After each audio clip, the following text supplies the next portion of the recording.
اعوذ باللہ من الشیطان الرجیم بسم اللہ الرحمن الرحیم۔ کوئک ریویژن کریں، سورہ نساء ہم پڑھ رہے ہیں، مدنی صورت ہے۔ غزوہ احد کے بعد اللہ سبحانہ و تعالیٰ نے صورت نازل فرمائی، اپنے حالات اور واقعات سے بتا دیتی ہے جو کچھ اس میں بیان کیا گیا ہے۔ معاشرے کی بنیاد، اس کی پہلی آیت بار بار ریوائز کر رہے ہیں، اس کی پہلی آیت وہ ہے جو کہ نکاح کے خطبے میں بھی پڑھی جاتی ہے، جس میں بتایا گیا کہ اے لوگو، اس اللہ کا تقوی اختیار کر کے رہنا جس نے تمہیں پیدا کیا، تمہارے جن سے تمہارا جوڑا بنایا، اور پھر اس جوڑے سے اس نے کثیر تعداد میں انسان اور دنیا میں پھیلا دیے، مرد بھی عورتیں بھی۔ اور پھر ایک ہی آیت میں دوبارہ تاکید کی کہ اس اللہ کا تقوی رکھنا جس کا نام لے کر تم ایک دوسرے سے سوال کرتے ہو، اور رحم کے رشتوں کا ہمیشہ خیال کرنا جن کے واسطے بھی تم دیتے ہو، اور جان رکھنا ان اللہ کان علیکم رقیبا، اللہ تعالیٰ ہر وقت تمہاری نگرانی کر رہا ہے۔ ایک ہی آیت ہے یہ، دو دفعہ تقوی کا بتایا، ایک دفعہ بتایا اللہ تمہاری نگرانی کر رہا ہے۔ یاد رکھنا ہمیشہ اللہ کو بھی، اور یاد رکھنا ہمیشہ رحم کے رشتوں کو بھی، کبھی ان کی خلاف ورزی نہ ہو۔ اسی طرح بتا دیا کہ میاں بیوی جو ہیں یہ دراصل یہ یونٹ ہے، یہ اکائی ہے پورے معاشرے کی۔ معاشرے کو اللہ تعالیٰ نے بتانا ہے کہ کیسے قائم کرنا ہے، کیسے اس کی تہذیب ہونی ہے، کیسے کیا اس معاشرے نے کس طرح اپنی نگہداشت کرنی ہے، کیسے اپنی تربیت کرنی ہے، یتیموں کا خیال، ان کے مال کی حفاظت، کثرت ازواج۔ یہ دراصل اللہ تعالیٰ نے دین میں اپنے لمٹ کیا، اس کو اضافہ نہیں کیا، ہمیشہ جو کچھ رواج چلا آ رہے تھے، اور پھر بتایا کہ عدل اور انصاف کے ساتھ اس رشتے کو بنانا ہے، ورنہ پھر ایک ہی رشتے میں رہنا ہے زندگی بھر۔ قانون وراثت تفصیل سے ہم اس کا مطالعہ کر چکے ہیں۔ بدکاری کی سزا شروع میں بتائی گئی، بعد میں اس کی مکمل سزا سورہ نور میں بیان کر دی جائے گی۔ توبہ کا قانون، غلطی سے ہو جائے، انجانے میں ہو جائے، فوراً معافی مانگی جائے اللہ سے، موت کا انتظار نہ کیا جائے کہ جب یقین ہو جائے میں کچھ نہیں کر سکتا توبہ کر لیتا ہوں، وہ پھر اللہ کے لیے قابل قبول نہیں ہے۔ بیویوں سے حسن سلوک، یہ ہے وہ، کیونکہ یہی اکائی ہے، انتہا سے زیادہ حسن سلوک ہونا چاہیے اس رشتے میں۔ اللہ تعالیٰ نے یہاں تک کہا کہ اگر اپنی بیویوں کی کوئی بات بری لگتی ہے تمہیں، اور تم صبر سے کام لوگے، رشتے کو نبھاؤ گے، اللہ اس میں بھی برکتیں ڈال دے گا تمہارے لیے۔ یہاں تک اللہ تعالیٰ اس معاشرت کو اس خوبصورتی سے ادا کروانا چاہتا ہے ہم سے۔ نکاح کے کیا ممانعت ہیں اس کی، کن کن رشتوں میں نکاح نہیں سکتے، بڑی تفصیل سے یہ بھی پڑھا ہم نے۔ قوام، اللہ نے شوہر کی جو ذمہ داری دی ہے وہ قوام اس کو بنایا ہے، کیونکہ وہ ایک ایک پائی مال کمانے اور خرچ کرنے کی ذمہ داری اس پر ہے۔ یہیں پر ہم نے نشوز بھی پڑھا تھا۔ نشوز ہے اس ہائرارکی میں، اس گھر کے ادارے میں بغاوت کے نام کو نشوز کہتے ہیں۔ یہ کوئی عام بات نہیں ہے، یہ کوئی عام اختلافات نہیں ہے، کوئی دینی معاملات نہیں ہے۔ یہ بغاوت بیوی بھی کر سکتی ہے گھرانے میں، یہ شوہر بھی کر سکتا ہے گھرانے میں، تفصیل سے ہم نے بات پڑھ لی تھی۔ تیمم کا بیان بھی آ گیا تھا۔ آیات کو سیاق و سباق کے بغیر پڑھنا، اس سے مطلب کچھ کا کچھ ہو جاتا ہے۔ اللہ تعالیٰ نے بڑی تاکید سے بتایا تھا، اہل کتاب نے پہلے یہ رویہ جان بوجھ کے روا رکھا تھا، اے مسلمانوں تم کبھی ایسا مت کرنا۔ قرآن کو سیاق اور سباق سے نکال کر اس کی آیتیں ہم نہ کبھی پڑھیں، ان کا مطلب کچھ سے کچھ ہو جاتا ہے۔ شرک ایک ناقابل معافی جرم ہے اللہ کی نظر میں۔ اگر اس زندگی میں اس کی معافی نہیں مانگی گئی، اصلاح احوال نہیں کیا گیا، اور موت آ گئی، تو آخرت میں ہر گناہ کی معافی اللہ تعالیٰ کہہ رہا ہے وہ میری مرضی، میں جس کو چاہے معاف کر دوں، لیکن شرک کو اس نے کہا یہ ناقابل معافی ہے، اور اس کو بہت تفصیل سے، بہت اچھی طرح ہر کونے کو جو قرآن میں بیان کی گئی ہے توحید، اور جو شرک کے بارے میں تنبیہات کی گئی ہیں وہ ہم نے پڑھا تھا۔ اور ہم یہاں تک پہنچ گئے تھے پچھلی نشست میں، جب بات آ گئی تھی کہ اے ایمان والو، یا ایھا الذین آمنوا اطیعوا اللہ واطیعوا الرسول واولی الامر منکم فإن تنازعتم فی شیء فردوہ الی اللہ والرسول ان کنتم تؤمنون باللہ والیوم الآخر ذلک خیر واحسن تعمیلا۔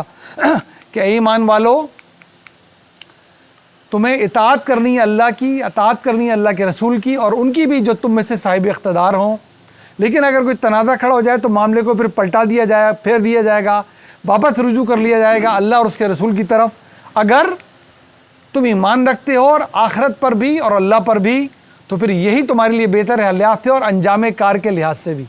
یہ بات ہم نے کی تھی، اور اسی بات میں ہم نے بہت تفصیل سے بات کر لی تھی کہ یہ جو کہا گیا ہے وما ارسلنا من رسول الا لیطاع باذن اللہ، اس کے علاوہ رسول کو بھیجنے کا مقصد ہی کیا ہے کہ اس کی اطاعت کی جائے اللہ کے حکم کے مطابق۔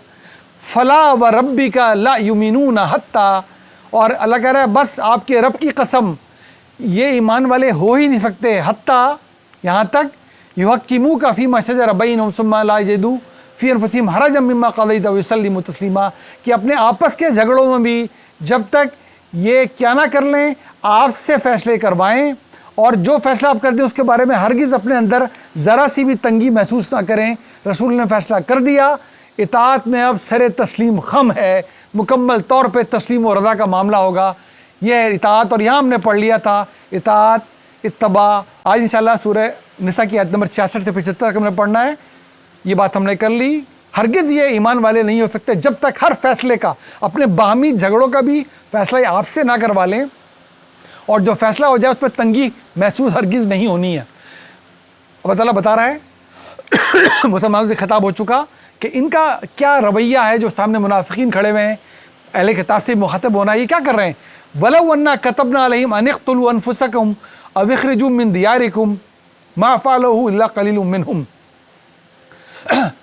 یہ کتنا اچھا ہوتا کہ وہ جب ہم نے ان سے کہا تھا کہ ہم نے فرض کیا آپ پہ کہ آپ قتل کریں گے ایک دوسرے کو اور اپنے گھروں کو چھوڑیں گے، یہ ہرگز اس پہ عمل نہیں کرتے، سوائے ان میں سے تھوڑا ہی عمل کرتے۔ یہ ہے ان لوگوں کا ایمان جو آپ کے سامنے کھڑے ہوئے ہیں، بظاہر تو بڑے مسلمان بنتے پھرتے ایمان والے، یہ منافقین۔ اللہ بتا رہا ہے کہ اگر ہم نے یہ ان پہ لکھ دیا ہوتا، کتاب یاد رکھیں کتبنا، یہ کون سی کتاب ہے؟ یہ قانون والا ہے۔ جب ہم اگر ان پہ قانون کے طور پہ فرض کر دیتے تھے کہ نکلو، مارو اپنے آپ کو، جانوں سے قتل کرو، حوالہ دے رہا ہے اہل کتاب کو، جب ان کو ایک دفعہ کہا گیا تھا، آپ نے سورہ بقرہ میں پڑھا تھا، انہوں نے بچڑے کی جب عبادت کی تھی کہ اپنے آپ کو جان سے مارنا ہے تم نے، تو ہرگز ایسا کرنے والی تو نہیں اپنے گھروں کو چھوڑتے، صرف تھوڑے ان میں سے ایسا کرتے۔ وَلَوْ أَنَّهُمْ، اگر یہ ایسا کر لیتے، فَعَلُوهُ مَا يُوعَظُونَ بِهِ، اگر جو کچھ ان کو کہا نصیحت کی جا رہی ہے اس پہ عمل کر لیتے، لَكَانَ خَيْرًا لَهُمْ وَأَشَدَّ تَثْبِيتًا، تو ان کے لیے بہت اچھا ہوتا اور ثابت قدمی کے لیے ان کے لیے باعث بن جاتی ہے بات۔ وَإِذًا لَآتَيْنَاهُم مِّن لَّدُنَّا أَجْرًا عَظِيمًا، اور جب ایسا ہوتا تو ہم اپنی طرف سے خاص بخاص ان کے لیے ایک اجر عظیم بھی عنایت فرماتے، اللہ کہہ رہا ہے، لیکن یہ ایسا کرنے والے نہیں ہیں۔ وَلَهَدَيْنَاهُمْ صِرَاطًا مُسْتَقِيمًا، اور ضرور ان کو ہم ہدایت بھی دیتے سیدھے رستے پہ چلنے کی۔ لیکن کوئی خود ہی نہ چلنا چاہتا ہو اس رستے پہ، کوئی روگردانی ہی کرنا چاہتا ہو، کوئی منہ موڑنا ہی چاہتا ہو، اس کو ہدایت نہیں ملا کر، یہ اللہ کا قانون بار بار بیان ہوگا، اس کو ہدایت نہیں مل سکتی۔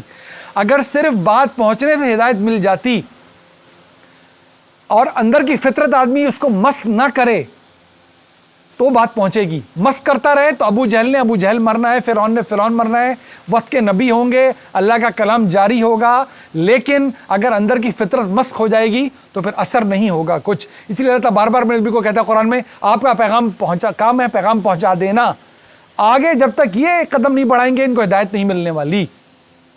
وَمَن يُطِعِ اللَّهَ وَالرَّسُولَ، بہت زبردست بہت امپورٹنٹ آیت ہے، دیکھیں ہم سب کے لیے کیا چارٹر ہمارے سامنے رکھا ہوا ہے، اور اس سے آپ کو پتہ چلے گا دین میں کیا درجے بیان کیے جاتے ہیں۔ باقی جو کچھ بھی درجہ ہے وہ ہمارا گڑھا ہوا ہے، ہمارا بیان کیا ہوا ہے، قرآن کے درجات پڑھنے والے ہم، وہ کیا کہتا ہے اور ہمیں کیا خوشخبری سناتا ہے۔ وَمَن يُطِعِ اللَّهَ وَالرَّسُولَ فَأُولَٰئِکَ، جس کسی نے بھی اطاعت کی اللہ کی، اس کے رسول کی، تو کون ہوں گے وہ لوگ؟ یہ لوگ مع الذین، مع ہم بھی کہتے ہیں معیت میں ہوں گے، کن کے ساتھ ہوں گے پھر یہ اگر انہوں نے اللہ کے رسول کی اطاعت کر لی؟ انعم اللہ علیہم، اللہ کیا انعام دے گا ان پہ؟ کیا انعام کیا جائے گا؟ اللہ نے کس کے ساتھ ہوں گے؟ من النبیین، یہ نبیوں کے ساتھ ہوں گے، والصدیقین، یہ ان لوگوں کے ساتھ ہوں گے جو ہمیشہ سچ پہ کھڑے ہوتے ہیں۔ سب سے بڑی یہ کیوں کہتے ہیں ابو بکر صدیق؟ وہ جو سچ کی گواہی پہلے دن دی تھی اس دین کے لیے، آخری سانس تک اس سچ کی گواہی دیتے رہے، سب نے دی، اسی جماعت نے تو دی ہے، وہی تو صدیقین تھے، وہی تو نبی کا ساتھ دینے والے تھے۔ جو کچھ بھی سچ کا ساتھ دے گا وہ ہے صدیقین۔ والشہداء، جو اس حد تک سچ کی گواہی پہ چلا جائے کہ اپنی جان دے دے کہ میں نے حق اور سچ سے نہیں ٹلنا، جان جاتی ہے تو جائے، اسی کو تو شہید کہتے ہیں ہم۔ والشہداء والصالحین، یہ 4 درجے ہیں۔ تو جو اللہ کی اس کے رسول کی اطاعت کرے گا تو پھر کس کے ساتھ ہونا ہے؟ اس نے کہاں پر انجام کار ہونا ہے اس کا؟ نبیوں کے ساتھ، صدیقین کے ساتھ، شہداء کے ساتھ، صالحین کے ساتھ۔ صالحین کیسے اب ظاہر ہے اب نبیین، اصحابہ کرام کی جماعت، شہداء بھی ہو سکتے ہیں جو جان سے گزر جائیں حق کی خاطر، صالحین تو ابھی بھی ہو سکتے ہیں۔ کون ہوں گے صالحین؟ صالحین جو بتائیں گے وہ دین ہوگا، یا جو دین کو صحیح طور پہ سیکھ رہے ہوں گے، سکھا رہے ہوں گے، عمل کر رہے ہوں گے، ان کے ذریعے آپ صالحین کو پہچانیں گے۔ دیکھیں یہاں سے الگوریدم ٹھیک ہوتا ہے۔ یہ قرآن ہے جو بینچ مارک بنتا ہے کہ کون سمجھ رہا ہے، کون عمل پیرا ہو رہا ہے۔ یہ نہیں کہ جو یہ کہہ دے بس وہ سند مان لیا جائے گا، یہ اس سے بہت پھر بگاڑ کہیں کا کہیں پہنچتا ہے۔ تو اللہ تعالیٰ ہمیں ان کے ساتھ رکھے، اللہ تعالیٰ ان کے ساتھ اٹھائے ہمیں، اللہ تعالیٰ ہمارا انجام کار ان کے ساتھ کر دے۔ کیا طریقہ بتایا ہے؟ اللہ کی، اس کے رسول کی اطاعت کر لو۔ اللہ اور اس کے رسول کی اطاعت کیسے ہوگی؟ جو علم وہ چھوڑ کر گئے وہ قرآن میں ہے۔ کیا باقی چیز کچھ نہیں ہے؟ اگر قرآن کے مطابق رہے تو، اور جو عمل ہے وہ بھی وہ چھوڑ کر گئے سننا، کیا باقی چیزیں نہیں ہے؟ سب کچھ ہے، جو اس کے مطابق ہوگا وہ مانا جائے گا۔ تو یہ بینچ مارک ہے ہمارے پاس، یہ اس پہ عمل پیرا ہیں تو دنیا میں بھی صلاح اور فلاح اور کامیابی ہے، اور آخرت میں دیکھ لیں انجام کار۔ یہ وہ 4 درجے ہیں جو اللہ تعالیٰ قرآن میں بیان کرتا ہے، ان کے ساتھ انجام کار ہے۔ اس سے بڑی کیا خوشخبری ہو سکتی ہے؟ کیا اللہ تعالیٰ نے مانگ لیا؟ نہ کھانا روکا ہے، نہ پینا روکا ہے، نہ ہمارے گھر روکے ہیں، نہ ہمارے کاروبار روکے ہیں، نہ ہماری نوکریاں روکی ہیں، نہ کپڑے روکے ہیں اس نے اچھے، اس نے تو زینت کی چیزیں ہمارے لیے بنائی ہے۔ یہ مانگا ہے ہم سے کہ اطاعت کر کے آ جاؤ اللہ اور اس کے رسول کی، یہ تمہارا انجام کار ہونے والا ہے۔ وَحَسُنَ أُولَٰئِكَ رَفِيقًا، اور کیا ہی شاندار رفیق ہیں جس کو میسر آ جائیں۔ بتائیے اس سے بڑا ساتھ کس کا ہو سکتا ہے؟ جن کو ان کا ساتھ نصیب ہو جائے۔ اللہ کرے ہم سب ایسے نصیب والے بن جائیں۔ ذَلِكَ الْفَضْلُ مِنَ اللَّهِ، یہی تو ہے اللہ کا فضل، اللہ کی طرف سے یہی تو سب فضل ہے۔ وَكَفَى بِاللَّهِ عَلِيمًا، اور یاد رکھو اللہ کافی ہے سب علم رکھنے میں، خوب جاننے والا ہے۔ نیت ٹھیک ہے تمہاری، تم نے کوشش کی ہے، غلطی ہو گئی تھی معافی مانگ لیتے تھے، تو بس اللہ جانتا ہے تمہاری نیت و اخلاص کو، وہ پھر اس کو ضائع نہیں ہونے دے گا۔ یا ایھا الذین آمنوا، اب جو حالات چل رہے ہیں، جھڑپیں ہو رہی ہیں آس پاس کی بستیوں میں بھی، مسلمانوں کو نکلنا پڑ رہا ہے، کچھ لوگوں کی مدد کرنی پڑتی ہے، سارے حالات اور واقعات چاروں طرف جاری ہیں، کیا ہدایت جاری کی جا رہی ہے؟ یا ایھا الذین آمنوا خذوا حذرکم فانفروا ثبات او انفروا جمیعا، اب تم ہر وقت اپنے حفاظت کا سامان اپنے ساتھ رکھو، جو اس زمانے میں ہوتا تھا، تلوار، تیر، بھالے، چاہے تم گروہوں میں نکلا کرو باہر یا تم سب مل کر ایک ساتھ نکلا کرو، اب تم نے حفاظت بھی کرنی ہے اپنی، تو دیکھ لیں یہ ہے طریقہ، آپ نے اپنی تیاری بھی پوری کرنی ہے اور اللہ پہ بھروسہ بھی پورا کرنا ہے۔ وَإِنَّ مِنْكُمْ، اور بلا شبہ تم میں سے کیسے ہیں کچھ لوگ، لَمَن لَيُبَطِّئَنَّ فَإِنْ أَصَابَتْكُمْ مُصِيبَةٌ قَالَ قَدْ أَنْعَمَ اللَّهُ عَلَيَّ إِذْ لَمْ أَكُن مَّعَهُمْ شَهِيدًا، کہ وہ دیر کرتے ہیں، جب ان کو کہتا ہے نکلو باہر تو ٹال مٹول سے کام لے کے دیر کرتے ہیں، یہ نکل جائے ہم پیچھے رہ جائیں، کیوں؟ اور اگر تمہیں آگے جو آگے نکل جاتے ہیں ان کو کوئی مصیبت پہنچے تو کیا کہتے ہیں کہ بہت اچھا ہوا، ہمیں تو پہلے اندازہ تھا، یہ تو اللہ نے ہم پہ رحم کر دیا، ہم نہیں گئے، ورنہ ہم بھی مصیبت اٹھانے والوں میں سے ہو جاتے۔ لیکن کیا اللہ کو پتہ نہیں چلا کہ ان کی نیت کیا تھی، کہ جان بوجھ کے انہوں نے دیر کی تھی، نکلنے میں تاخیر کی تھی، پتہ تھا کہ نقصان ہو سکتا ہے، نقصان پہنچ گیا تو کہتے ہیں یہ تو اللہ کا ہم پہ کرم ہو گیا کہ ہم نہیں کہ ورنہ نقصان ہو جاتا۔ وَلَئِنْ أَصَابَكُمْ فَضْلٌ مِّنَ اللَّهِ، لیکن جب تم پہ اللہ کا فضل ہو جاتا ہے، تم جیت جاتے ہو، تمہارے ہاتھ کوئی سامان آ جاتا ہے، لَيَقُولَنَّ، تو کیا کہے گا یہ لازمی ایسا شخص، کَلَّمْ تَكُمْ بَيْنَكُمْ وَبَيْنَهُ مَوَدَّةٌ، جیسے کہ تمہارے درمیان کبھی کوئی دوستی تھی نہیں، یا لیتنی کنت معهم افوز فوزا عظیما، کاش میں ان کے ساتھ ہوتا، مجھے بھی یہ سارے فائدے میسر آ جاتے۔ تو یہ ان لوگوں کا بیان ہے جو دراصل ایمان جن کے پاس تھا ہی نہیں، منافقین تھے، جو کہ جب نکلنے کا وقت آتا ہے، جدوجہد کا وقت آتا ہے تو پیچھے ہٹ کے کھڑے ہو جاتے ہیں، دیر کرتے ہیں۔ فَلْيُقَاتِلْ فِي سَبِيلِ اللَّهِ الَّذِينَ يَشْرُونَ الْحَيَاةَ الدُّنْيَا بِالْآخِرَةِ، جو لہذا جو اللہ کے راستے میں نکلا، لڑا، اس نے کیا کیا؟ اس نے اپنی زندگی کو بدلا کس سے ہے؟ آخرت سے۔ وَمَن يُقَاتِلْ فِي سَبِيلِ اللَّهِ فَيُقْتَلْ أَوْ يَغْلِبْ فَسَوْفَ نُؤْتِيهِ أَجْرًا عَظِيمًا، اور جو اللہ کے لیے نکلا اور مارا گیا یا پھر غلبہ پا لیا، دو ہی صورتیں ہوں گی، یا تو جان اس کی کام آ جائے گی یا وہ غلبہ پائے گا، فَسَوْفَ نُؤْتِيهِ أَجْرًا عَظِيمًا، تو ہم قریب ہے کہ ہم اس کو بہت ہی اجر عظیم دیں گے۔ شہید ہو جائے گا تو آخرت میں اس کا استقبال، جان اس دنیا سے جاتے ہی استقبال شروع ہے شہید کا، اندازہ کر لیں۔ ماشاءاللہ جو لوگ بیٹھے ہیں وہ سب جانتے ہیں کہاں کہاں آپ لوگوں نے خود بھی خدمات انجام دی ہے، کیا جذبہ ہوتا ہے شہادت کا، کہ جیسے منتظر ہے کائنات کی ہر آسائش اس زمانے میں، اس ڈائمنشن میں کہ جب وہ پہنچتا ہے تو کہتا ہے پیچھے والے کب مجھ سے آ کے ملیں گے، ان کو پتہ تو چلے کہ میں کس لگزوریس لائف میں داخل ہو چکا ہوں، اور غالب آئے گا تو دنیا میں اس کو ظاہر اللہ کی نعمتیں ملیں گی۔ ہر صورت میں، دونوں صورتوں میں تو فائدہ ہوتا ہے ایمان والے کا، جان کام آ جائے تو بھی اور غلبہ مل جائے تو بھی، بہت ہی شاندار عظیم اجر اس کا منتظر ہوتا ہے۔ وما لکم لا تقاتلون فی سبیل اللہ، اور یہ کیا معاملہ ہے کہ تم لوگ کیوں نہیں لڑتے، نکلتے اللہ کی راہ میں؟ والمستضعفین، جبکہ جو کمزور ہیں، ضعیف لوگ ہیں، مکے کے ان لوگوں کی بات ہو رہی ہے، اطراف کے لوگوں کی بات ہو رہی ہے جو گھرے ہوئے ہیں کفار سے، ایمان لے آئے لیکن کوئی راستہ نہیں ہے، کوئی مدد کرنے والا نہیں ہے۔ والمستضعفین من الرجال، وہ مرد بھی، والنساء، وہ عورتیں بھی، والولدان الذین یقولون، اور وہ بچے بھی جو کیا پکار رہے ہیں، کیا کہہ رہے ہیں؟ ربنا اخرجنا من هذه القریہ، ہمیں اس جگہ سے نکالیے، ہم گھرے ہوئے چاروں طرف سے، ہم نکل نہیں پاتے۔ من هذه القریۃ الظالم اہلها، جس کے باشندے کیسے ہیں؟ بہت ہی ظالم ہیں، ہم کب کیوں کر یہاں سے نکلیں گے؟ وجعل لنا من لدنک ولیا وجعل لنا من لدنک نصیرا، اور اپنے پاس سے ہمارے لیے مقرر کر دیجئے، عنایت فرما دیجئے حمایتی، اور اپنے پاس سے ہمارے عنایت کر دیجئے ہمیں مددگار۔ وہاں مسلمانوں کو کہا گیا تھا تیار ہو جاؤ، تمہیں اب گروہوں میں نکلنا ہے، ٹولیوں میں نکلنا ہے، مل کر نکلنا ہے، ہر وقت اپنے ساز و سامان تیار رکھو۔ پھر کہا کہ ایسے لوگ بھی ہوں گے جو نکلنے میں تاخیری حربے استعمال کریں گے، لیکن جو نکلے گا، جو اللہ کی راہ میں کام آ جائے گا یا غلبہ پالے گا، دونوں صورتوں میں اجر عظیم ملے گا۔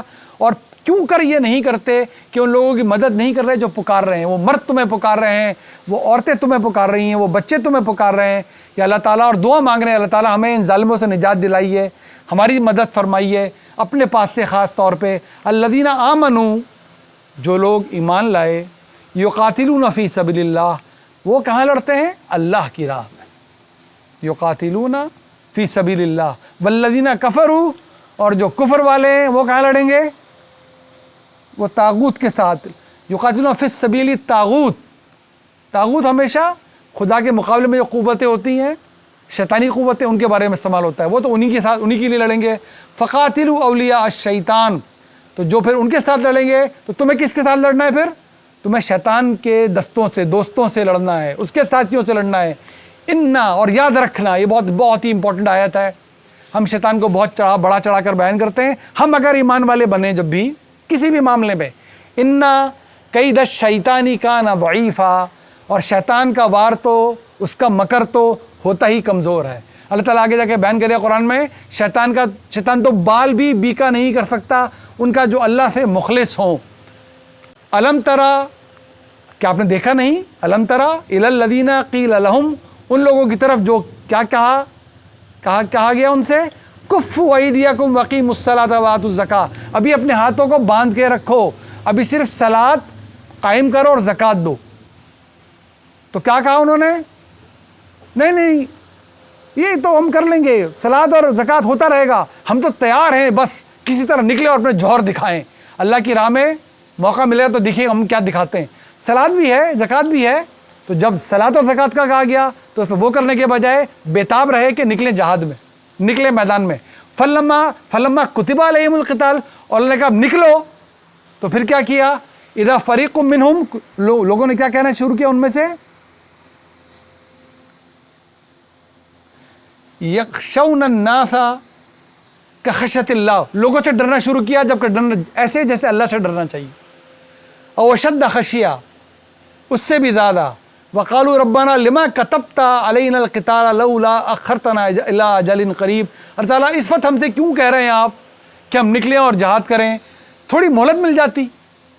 تو پہلے جب کہا تھا ہاتھ روک کے رکھو، صلاۃ اور زکوٰۃ پہ رہو قائم، تو جب بہانے بنا رہے تھے، اب نکلنے کو کہا ہے تو اس کے لیے کہہ رہے کہ یہ کیوں کہہ دیا ہم سے؟ دونوں صورتوں میں بہانے بنا رہے ہیں، یہ ان کا نفاق ہے۔ قل متاع الدنیا قلیل والآخرۃ خیر لمن اتقی، ان سے کہہ دو یہ دنیا کا جو بھی مال و متاع ہے یہ بہت تھوڑا ہے، کتنا بھی زیادہ ہو جائے یہ تمہاری زندگی ختم ہو جانی ہے، لیکن آخرت جو ہے یہ واقعتاً اس سے بہت کہیں زیادہ بہتر ہے۔ کن کے لیے؟ جنہوں نے تقوی اختیار کر لیا۔ ولا تظلمون فتیلا، تم سے دھاگے کے برابر بھی ظلم نہیں ہوگا، اپنا کام ٹھیک لے کر آ جاؤ، اللہ ظلم کرنے والا نہیں ہے۔ آخری آیت آج کی، اینما تکونوا یدرککم الموت، یہ ذہن میں رکھو، تم جہاں کہوں بھی ہوگے موت تو تمہیں آ کے رہی گی۔ ایسا کیسے ہو سکتا ہے کہ تم بولو میں باہر نہیں نکلتا، میں گھر میں بیٹھوں گا اور ہمیشہ زندہ رہ جاؤ گے. یہ ممکن ہے بھلا؟ یہ ممکن نہیں ہے. یدرککم الموت ولو کنتم فی بروج مشیدہ. تم اونچے اونچے قلعوں پہ چڑھ جاؤ, ہر طرف سے حصار باندھ لو اپنا, موت تو تمہیں آ کے رہنی ہے. ماشاءاللہ ہمارے سینئر ڈاکٹرز بیٹھے ہوئے ہیں, پروفیسر بیٹھے ہیں, ہمارے استاد بیٹھے ہوئے سارے. ہم ایک بچوں کو چیز پڑھا, اس کا نام ہوتا ہے ایپوٹوسس, پروگرام سیل ڈیتھ. ہم سورہ یاسین میں کئی دفعہ نماز میں بھی سنتے ہیں, وَمَن نُعَمِّرْهُ نُنَكِّسُ فِي الْخَلْقِ أَفَلَا يَعْقِلُونَ. جیسے جیسے تمہاری عمر بڑھتی ہے تمہاری خلقت کمزور ہوتی چلی جاتی ہے. نہ لگے تمہیں گولی, نہ ہو تمہارا ایکسیڈنٹ, نہ ہو تمہیں کوئی بیماری, زندہ نہیں رہ سکتے ہمیشہ. تمہارے سیلز کو بنایا ایسا گیا ہے کہ تمہاری موت تو آنی ہی آنی ہے, آنی ہی آنی ہے. تو اللہ کی مرضی کو پہ عمل کر کے چلے جاؤ تاکہ پھر آخرت حاصل ہو جائے. تو موت اس طرح نہیں آئے گی کہ اللہ کے حکم پہ بھانے کو موت آ جائے گی ورنہ بچ جاؤ گے. چڑھ جاؤ اونچے قلعوں پر, موت تو پھر بھی تمہیں آنی ہے. وَإِن تُصِبْهُمْ حَسَنَةٌ يَقُولُوا هَٰذِهِ مِنْ عِنْدِ اللَّهِ. جب تمہیں کوئی بھلائی پہنچتی ہے تو کہتے ہیں هَٰذِهِ مِنْ عِنْدِ اللَّهِ, یہ تو اللہ کی طرف سے ہے. وَإِن تُصِبْهُمْ سَيِّئَةٌ, تمہیں کوئی مصیبت پہنچتی ہے, تکلیف پہنچتی ہے, يَقُولُوا, کیا کہتے ہیں, هَٰذِهِ مِنْ عِنْدِكَ, یہ تمہاری وجہ سے ہو گیا. یہ ان کا نبی صلی اللہ علیہ وسلم کی طرف سے یہ رویے تھے ان لوگوں منافقین کے کہ نہ آپ ایسی اسٹریٹجی بناتے, نہ آپ یہ کہتے, نہ ہم عمل کرتے, نہ ہمیں مصیبت آتی. قل کل من عند اللہ, ان سے کہیے یہ سب کچھ اللہ کی طرف سے. فما لہؤلاء القوم, پھر کیا حال ہے ان لوگوں کا, اس قوم کا, لا یکادون یفقہون حدیثا, یہ کوئی بات سمجھتے بھی ہیں. ما اصابک من حسنۃ فمن اللہ, جو کچھ بھی اچھا انسان تک پہنچتا ہے وہ کہاں سے آتا ہے, اللہ کی طرف سے. وما اصابک من سیئہ, جو کچھ پہنچے برائی, فمن نفسک, یہ ان کے اعمال ہوتے ہیں, یہ ان کے اعمال پہلے ایسے ہوتے ہیں تب اللہ کی طرف سے برائی پہنچتی. دیکھیں ہمارے لیے بھی ہدایت یہی ہے, یہی رہنی ہے, ہر آخری انسان تک کے لیے رہنی ہے. یہ برائیاں ہمارے ہاتھوں کی کمائی ہوتی ہیں, اللہ کی ابتلا بھی ہوتی ہے, اس میں کوئی شک نہیں, امتحان کے لیے. اگر آپ کے دل میں اللہ کا تقویٰ ہے اور کوئی تکلیف پہنچ رہی ہے, تسلی میں رکھیے, امتحان گزرے گا. لیکن آپ اندر سے تقوی سے خالی ہیں, ایمان سے خالی ہیں, اب جو مصیبت آ رہی ہیں وہ ہاتھوں کی کمائی, اللہ محفوظ رکھے. وَأَرْسَلْنَاكَ لِلنَّاسِ رَسُولًا, ہم نے تو آپ کو لوگوں کے رسول بنا کر بھیجا ہے. وَكَفَىٰ بِاللَّهِ شَهِيدًا, اور اللہ اس گواہی کے لیے مکمل طور پہ کافی ہے. ہرگز ہرگز آپ کسی بھی تکلیف کا نہ موجب ہے, نہ باعث ہے, نہ آپ کی وجہ سے ہے. آپ کا کام تو اللہ کا پیغام بے کم و کاس پہنچا دینا ہے. اللہ ہمیں بھی اس پیغام سے وابستگی ہماری آگے سے آگے بڑھائے. صدق اللہ العظیم. انشاءاللہ تعالیٰ اگلی جمعرات کو پھر حاضر ہوں گے. دعا میں یاد رکھیے.